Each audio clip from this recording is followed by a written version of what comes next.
Olá, turma, tudo bem? Então, nós vamos começar a nossa aula, tá? De hoje. Dentro do que foi planejado, logo após a primeira avaliação, a gente tem uma sequência de outros assuntos que a gente vai dar continuidade, de acordo com o nosso plano, né? Como foi dito lá desde o iniciozinho das nossas aulas, para algumas turmas de EAD, eu não sei se é da manhã ou da noite, eu já até comecei a falar um pouco a respeito de direito público e privado, todavia eu vou começar, tá, do início, conceituando o que é o direito público e o direito privado, mas eu já gostaria de pedir para que vocês entrassem, como eu já mandei o material pela plataforma, vocês podem, nesse momento, pegar esse material para fazer as anotações e também qualquer questionamento que vocês tenham depois. E o livro também, né? Como a gente veio um tempo todo trabalhando, eu disse para vocês desde o começo que vocês podem utilizar vários autores, mas a gente está trabalhando com o livro base, que é do Paulo Nader.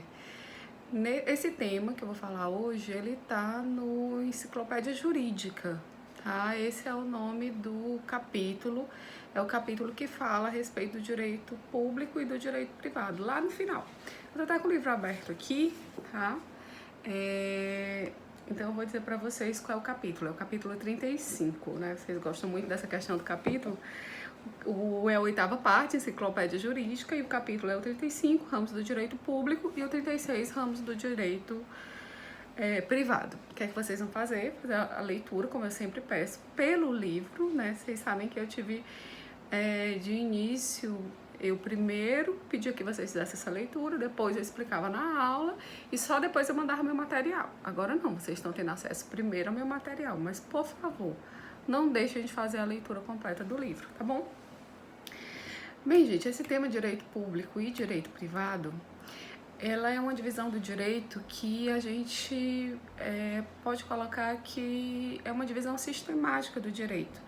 Mas é também uma divisão muito antiga do direito. Lá desde o direito romano, os romanos já faziam essa divisão no direito público e no direito privado, naquilo que se concentrava na mão do Estado, ele considerava como sendo de direito público, e dos indivíduos de direito privado. Então, é uma conceituação bastante antiga, mas quando eu digo uma conceituação sistemática, é porque ela serve muito mais para você poder fazer um estudo, né, dessa teoria do direito de forma mais sistematizada, porque nós vamos ver que, na realidade, aquilo que interessa ao Estado e à coletividade também interessa ao indivíduo, e aquilo que interessa ao indivíduo, em maior ou menor proporção, também interessa ao Estado.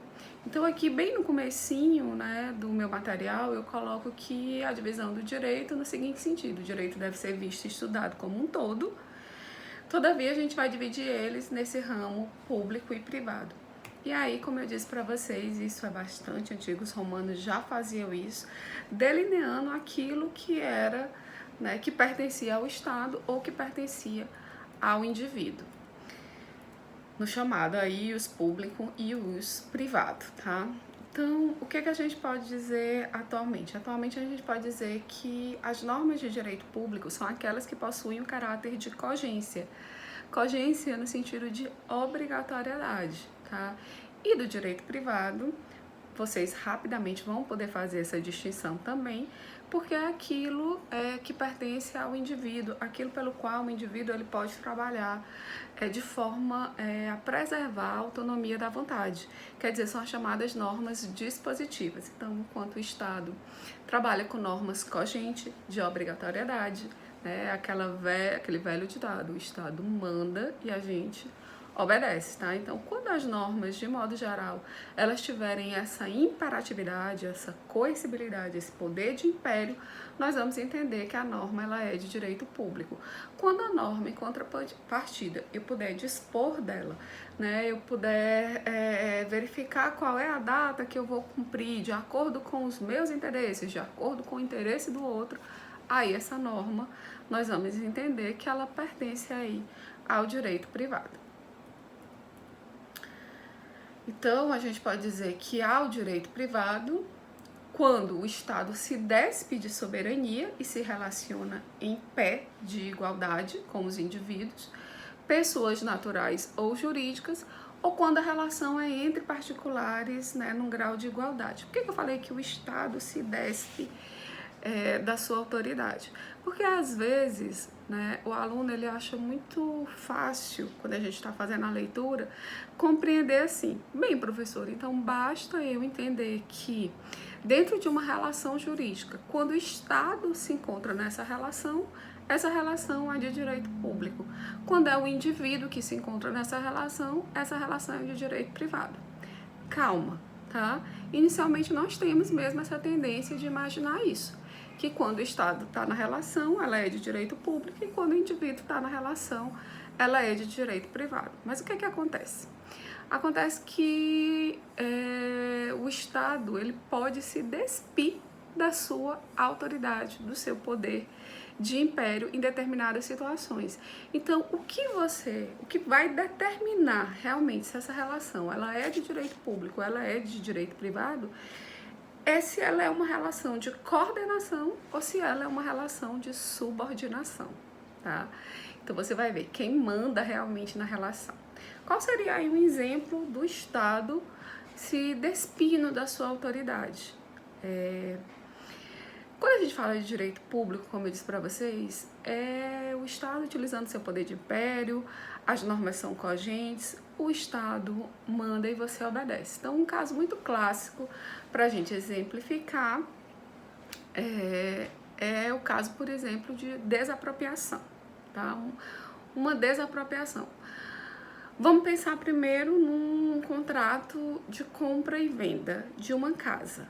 A propriedade, como o próprio nome diz, né? A gente sabe que a propriedade ela é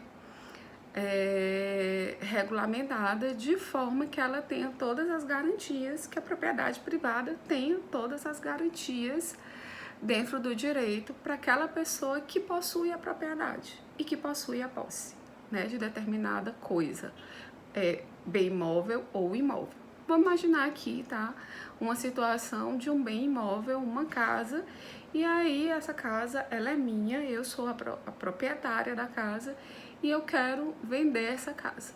Então, se eu quero vender uma casa, eu já começo aí da minha autonomia da vontade, que é querer vender, né? Eu posso não querer vender, morar, eu posso querer alugar, eu posso querer emprestar, mas se eu tomei a decisão de vender, ela foi uma decisão individual, pensando ali naquele momento, né, nas considerações que eu fiz acerca disso, se era bom vender naquele momento, por uma questão econômica ou não, mas eu tomei a decisão, ninguém me obrigou a tomar essa decisão.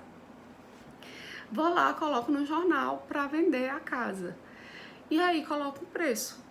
A outra pessoa verifica o valor da casa, é 200 mil reais. Eu estou precisando de uma casa, quero comprar. Então, se formula aí um contrato de compra e venda. Nesse contrato, tá? Quando a gente vai pensar que tipo de relação está por trás de um contrato de compra e venda? É uma relação de direito público ou é uma relação de direito privado?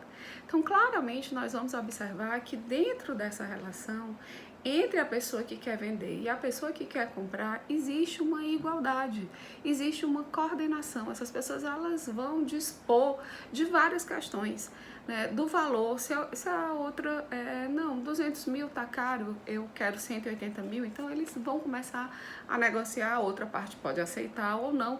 Então você vai tendo ali, né, dentro dessa relação, uma autonomia de vontade, uma coordenação, uma igualdade jurídica. Então, essa, portanto, é uma relação privada. Antes de falar a respeito disso, eu disse o nomezinho, desapropriação. Desapropriação é um instituto constitucional, né, que está lá dentro do âmbito do direito administrativo, que é quando a administração pública tem um interesse coletivo maior do que o interesse individual e ela pega, por exemplo, aquela propriedade privada ou aquelas propriedades privadas em determinados lugares, né, locais, que tem um interesse coletivo por trás e pede para aquelas pessoas, né, na realidade esse pedido aí é um pedido imperativo, tá? Para que essas pessoas saiam desse local. Então, o Estado, primeiro ele faz, né, uma investigação e ele compreende que em determinado local é importante que ele construa uma ponte, tá? E aí ele verifica que naquele local do projeto tem 3 casas ou 4 casas no final de uma rua e que para o projeto, né, para a consecução desse projeto, para que esse projeto tenha êxito, essas pessoas precisam sair do seu local. Então o Estado vai lá e vai desapropriar. Ele vai desapropriar arbitrariamente? Não, ele vai desapropriar dentro das regras, né? Mas ele vai exigir que essas pessoas saiam do seu local porque ele tem um interesse maior, ele tem um interesse coletivo.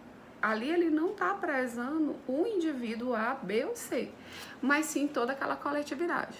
Agora, claro, vocês vão estar pensando, professora, eu conheço esse caso, eu conheço vários casos desse tipo, né? Mas a pessoa entrou na justiça, houve uma judicialização. Pode haver, claro, a pessoa pode não aceitar o valor que o Estado está colocando por aquele imóvel. Mas o que você tem que imaginar é que dentro daquela relação, o Estado está atuando com subordinação, com o seu poder de império. A norma é cogente, a norma é obrigatória, tá? Então ele faz sim uma pesquisa de mercado para verificar qual é o valor, mas essa norma é obrigatória. Então toda vez que o Estado estiver utilizando do seu poder de império, né, a norma é do direito público, tá? E quando as pessoas estiverem em pé de igualdade, a norma é do direito privado.